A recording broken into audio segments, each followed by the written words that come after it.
Praise the lord.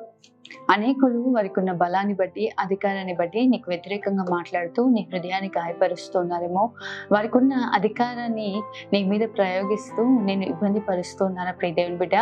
అయితే ప్రభు ఈరోజు మీతోనే వాగ్దానం చేస్తున్నాడు. యోబు గ్రంథం 5వ అధ్యాయం 15వ వచనం చూసినట్లయితే, బలాఢ్యుల నోటి ఖడ్గం నుండి వారి చేతుల నుండి ఆయన దరిద్రులను రక్షించును అని. నిశ్చయంగా ప్రభు ఆయన దరిద్రులను రక్షించే దేవుడే ఉన్నాడు. ఎవరు నాకు దిక్కులేరు, ఎవరు నాకు సహాయం చేసేవారు లేరు, వీరి యొక్క అధికారంలో నేను ఇలాగే ఉండాల్సి వస్తుందేమో. ఐగుప్తు కఠినమైన బానిసత్వంలో ఉన్న ఇజ్రాయేలు ప్రజల ప్రార్థన విని వారిని విడిపించిన దేవుడు ఈరోజు నీకు మీద ఎంతమంది వ్యతిరేకంగా లేచి, ఎంతమంది నీ పట్ల కఠినంగా ప్రవర్తిస్తూ, ఎంతమంది నిన్ను వ్యతిరేకిస్తున్నా, వారి నోటికి వచ్చినట్టుగా నీతో మాట్లాడుతూ నిన్ను బాధపరుస్తున్న ప్రియ దేవుని బిడ్డ, ప్రభు సన్నిధిలో ప్రార్థించండి.